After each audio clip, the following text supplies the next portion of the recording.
Gostaria de ler um trecho do livro do Jung, da Psicologia e Religião Oriental, e fazer um debate breve com vocês.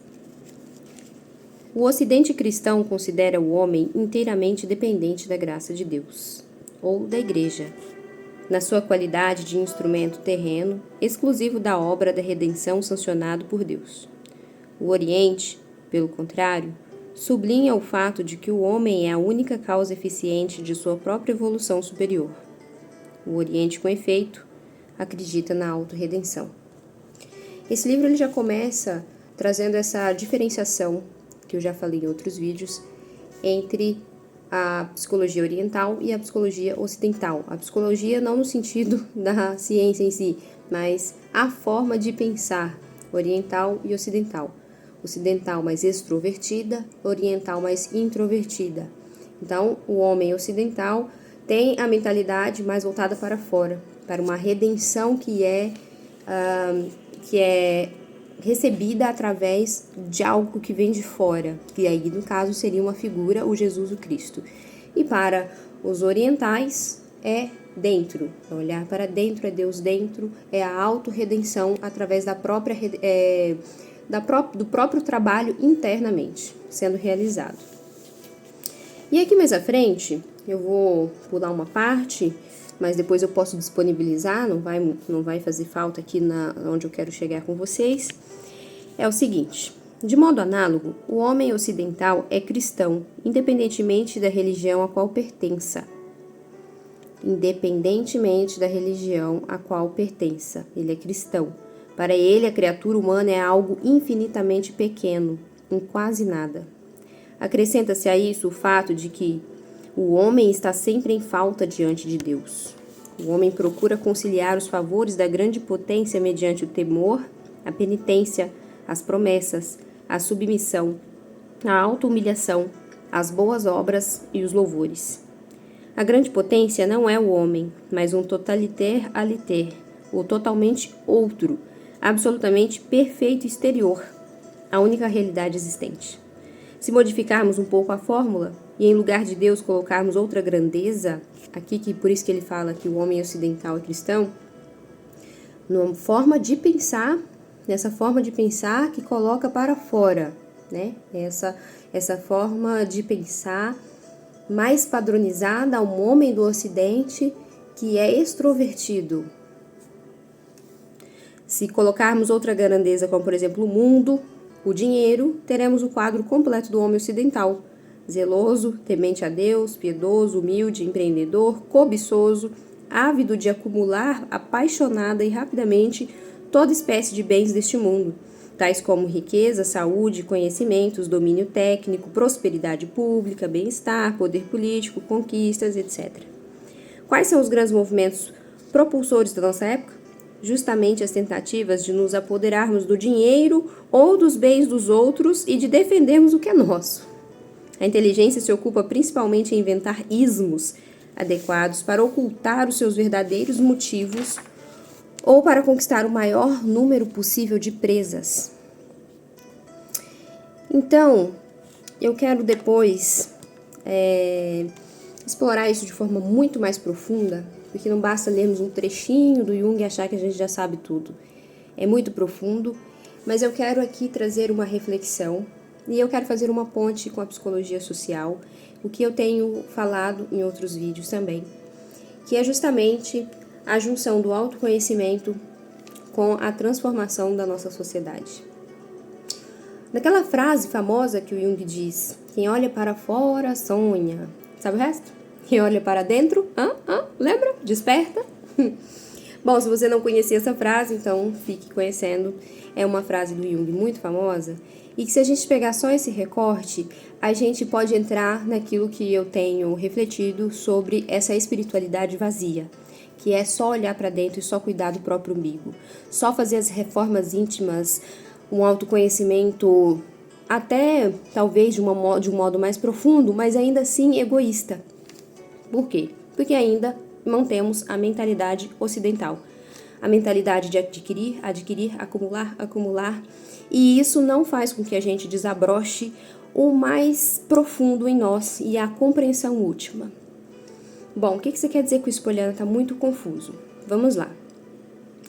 Psicologia analítica junguiana é a psicologia do profundo. E sendo a psicologia do profundo, a gente já traz aqui, de antemão, a autoobservação para tudo. Então, a autoobservação é a gente observar as mínimas manifestações internas que a gente possui dentro. A cada movimento interno, emoção, cada pensamento, a cada ação que a gente tem, a gente não se contenta em ficar só ali no superficial. É aprofundar, é entender o porquê dessas partes estarem agindo, pensando e sentindo como elas agem, pensam e sentem dentro de nós. E fazendo, através dessa compreensão, distinguindo quem é realmente a nossa consciência e como ela se processa dentro dessa confusão toda que às vezes a gente se perde dentro das nossas manifestações internas. Nossa, tá muito confuso, Poliana, então eu vou destrinchar melhor isso daqui. E depois eu vou amarrar com isso que eu li e com a psicologia social. O que eu quero dizer com tudo isso? E com a espiritualidade, né? Parece que são coisas desconexas, mas vocês vão entender o que eu quero dizer. Quando a gente entra num caminho de autoconhecimento, geralmente a gente está ligado a uma espiritualidade, independente de religião. Por quê? Porque especialmente ali algumas seitas, esoterismo, etc., eles falam muito do descobrir quem se é, descobrir a real natureza, e tem inúmeras frases aí que vão mostrar que assim como é em cima é embaixo, que olhar para dentro desperta, enfim. Então, vamos falar de autoobservação para a gente olhar para dentro de uma forma diferente e descobrir quem realmente nós somos. E nisso da gente fazer esse movimento de se autoconhecer, de olhar para dentro, para além dos papéis que a gente desempenha na vida, como, por exemplo, psicóloga, mãe, filha, esposa e etc., para além disso daí, aprofundar em cada ramificação das nossas manifestações mentais. E aí a gente vai descobrindo, vai fazendo transformações dentro da gente, algumas coisas a gente rejeita, não quer ver, põe debaixo do tapete, e aí a gente vai caminhando. Esse tipo de autoconhecimento é uma etapa.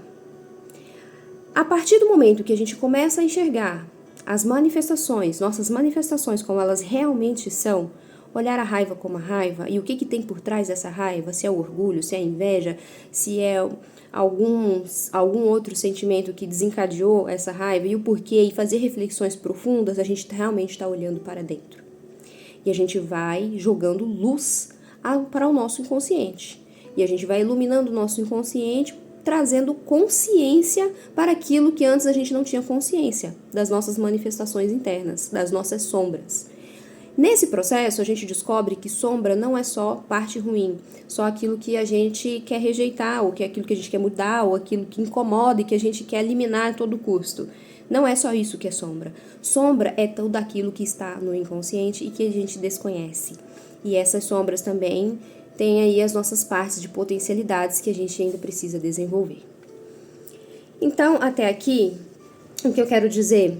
A psicologia de Jung, que traz essas raízes orientais, traz esse olhar profundo para dentro de si mesmo, como se nós fôssemos os únicos responsáveis pela nossa redenção, pela redenção da nossa alma. Mas que redenção seria essa? Será que existe realmente redenção, céu e inferno? Né?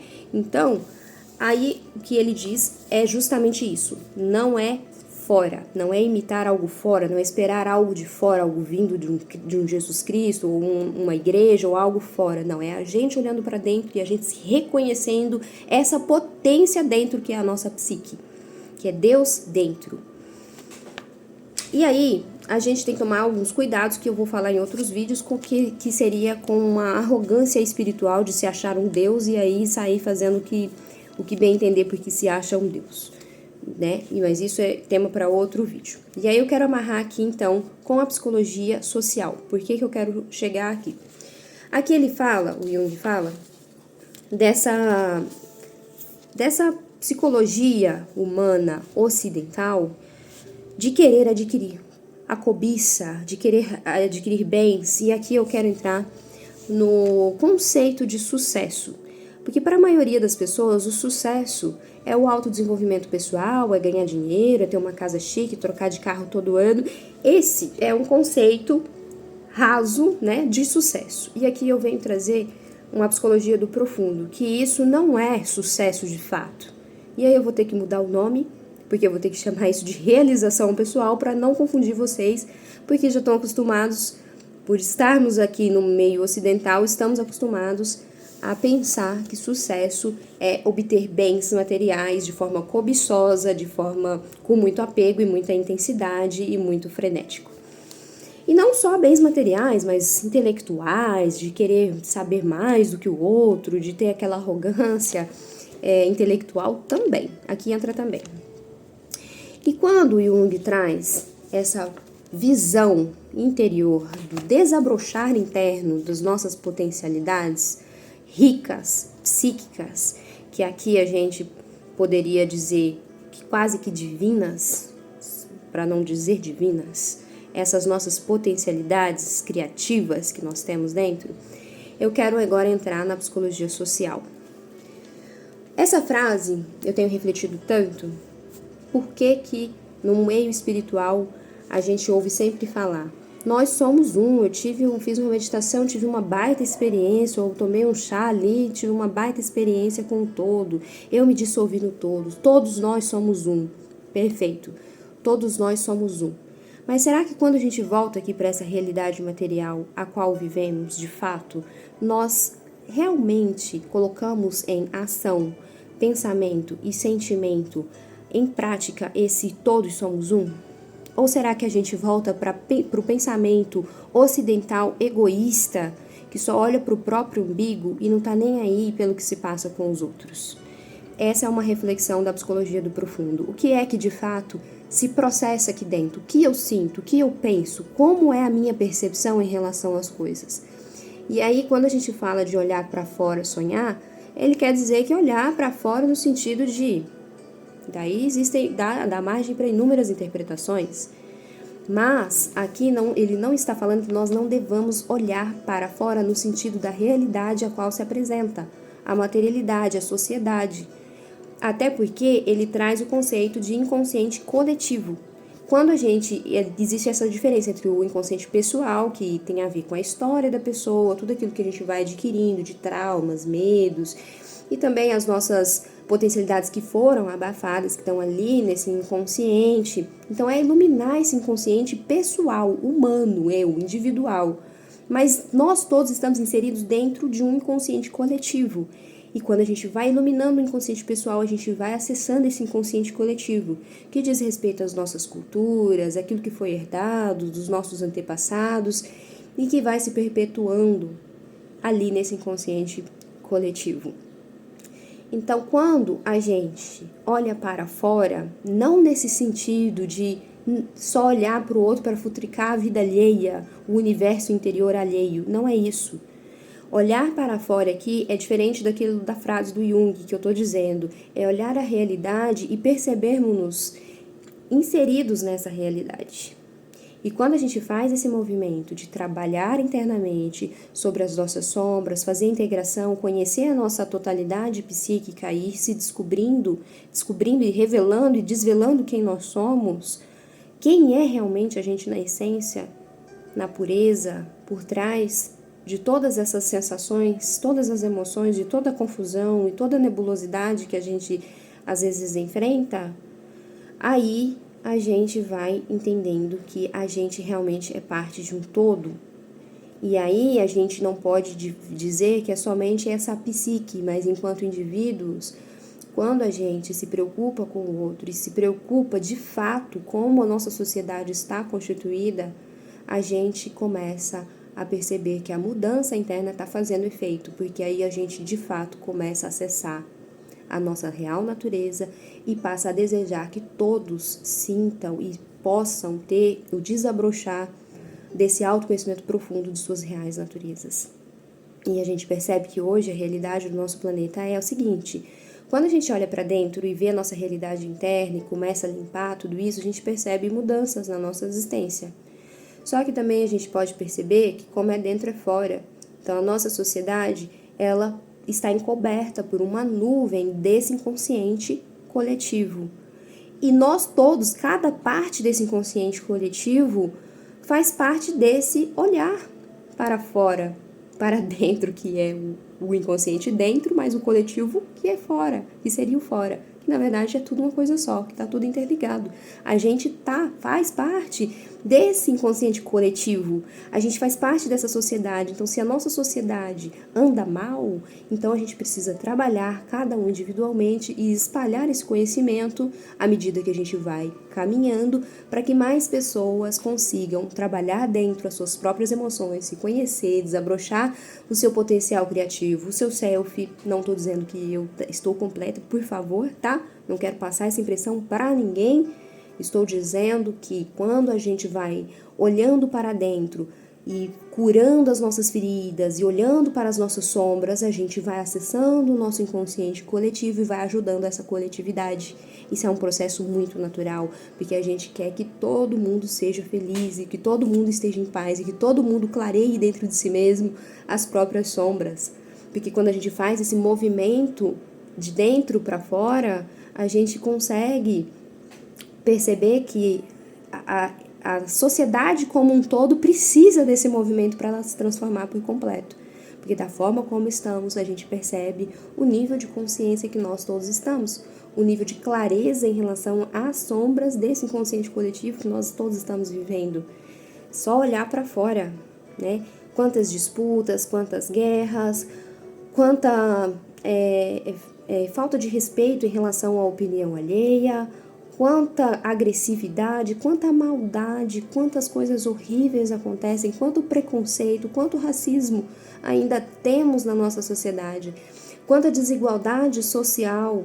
E quando a gente olha para o social, a gente tem que pensar nisso, né? E mudar a nossa forma de olhar, parar de jogar a culpa só no indivíduo e percebermos que nós todos, enquanto sociedade, estamos falhando, porque somos um todo. Então, as partes precisam melhorar, as partes precisam modificar, e essas mudanças, elas só vão acontecendo quando a gente começa a olhar para dentro profundamente, começa a levar luz à sombra.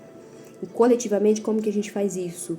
Como eu, enquanto indivíduo social, estou contribuindo para essa sombra, para essa separatividade, para o racismo, para a desigualdade social? O que eu faço que aumenta ou que alimenta essa sombra? E quando a gente começa a falar de psicologia social de uma forma mais humana mesmo, o que eu sinto? Olhar para dentro mesmo. Quais são as sombras que vêm à tona quando eu entro em assuntos relacionados à sociedade, à desigualdade social, ao racismo, etc.